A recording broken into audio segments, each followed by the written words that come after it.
মাইরে কিন্তু পাগল বানায় ফেলাবো। আমি কি জানিস নায়ক জসিম। ভাইজান কি করলা তুমি এটা? কেন মারছো তুমি? আমি কেনা নায়ক জসিম। বলতেছেন নায়ক জসিম, আপনি কাম তো করছেন বিলেনের মতন, জাম্বুর মতন কাম করছেন। ওই লোকটা মরে গেলে গার্ডের লোক যদি দৌড়ে আসে, চলো পলাই আমরা, চলো। সব দোষ তোমার, সব তোমার দোষ। কিসের জন্য ভাইজানের হাত ছাড়ছো? হ্যাঁ, বলা হয়েছে না ভাইজানের হাত ছাড়বা না?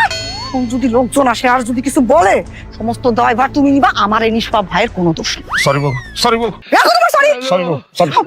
দেখো এই ঘাউড়াটা বাইসা আছে না, মরছে আগে সেটা দেখো। ও ভাই, ভাই, ভাই রে, ও ভাই, ভাই, হ্যাঁ, বাঁচা থাকেন ভাই, যেমন বাঁচা থাকেন, নাহলে আমি বাঁচবো না ভাই। আরে ও ভাই, চলে। হ্যাঁ চলে চলে, এই যে দুঃখ করতেছি। মরে নাই, হ্যাঁ, অ্যানেস্থেসিয়া, মানে বেহুশ হয়ে গেছে। বেহুশ হয়েছে। খুব তাড়াতাড়ি হুশ। জলদি একটু পানি নিয়ে আসো, পানি সেটা দিয়া হুশ ফিরে আনতেছে আনতেছি। ওই মরে নাই ভালো কথা, কিন্তু মাইরা কে বেহুশ করছে? আমার বোন জামাই। আমি তার বোন জামাই, তার বোন জামাই। সে মেরেছে নায়ক, ওই যে জসিমের মতো করছে। ও আচ্ছা, তুমি তাহলে এই কাম করছো?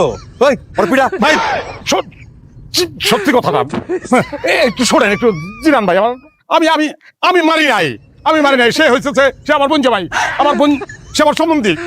সে পাগল, সে মানসিক, সে তার চিকিৎসা করার জন্য নিয়ে যেতে। সে একটা পাগল, সে বাড়ছে, সে বাইরে আমার দোষ চাপাইছে। পাগল, সে পাগল ভাই, পাগল। আমি কিসের পাগল? আমি পাগল না, আমার 14 গোষ্ঠীতে কোনো পাগলের সার্টিফিকেট নাই। সরি বাবু। আচ্ছা, আমি যদি পাগল হইতাম, ফিটফাট থাকে চুল আছে কি ফিটফাট আছে? এই দে এত লোকজনের ভিড়ভাড়টা কিসের? হ্যাঁ, যার কাছে যান, সার্কাস চলে না। আমি যাবো মানে পাইছেন কি? একটা মানুষ আপনার মায়ের হলাবেন আর আমরা চুপচাপ বয়ে থাকবো দেখুন। ওই কি খারাপ চোখে এগুলো গণপিটুনি দাও, গণপিটুনি দিয়া থানায় যোগাযোগ করার পিড়া মাছ। কিসের ধৈর্য ভাই, কিসের? তোর যে তার লোক বেউস হয়ে গেছে, কার লোক বেউস হওয়ার অধিকার নাই। ডাক্তারও তো বেউস করে ভাই, করে না? ডাক্তারে পারেন। সত্যি সাক্ষী দিয়া তুমি আবার উদ্ধার করো, জলদি রক্ষা করো। এখানে সাক্ষী দেওয়ার কিছুই নাই, দোষ তোমার। তোমার দায়িত্ব ছিল আমার পাগল ভাইয়ের হাত দুটা ধরে রাখা, তুমি দেখো না, দোষ তোমার। তাড়াতাড়ি পালিয়ে যাও, চেহারা দেখে না। ভাই ঘটনাটা সত্য, আমার ভাইয়ের মাথায় একটু গন্ডগোল আছে। ভাই কোনো জায়গায় নড়বা না, চুপ করে বসে থাকো। এই যে হসপিটালে গেছেন, এজন্যই কইছিলাম এই পাগলরা আমার বেনে তুলবো না। আমি পাগল না,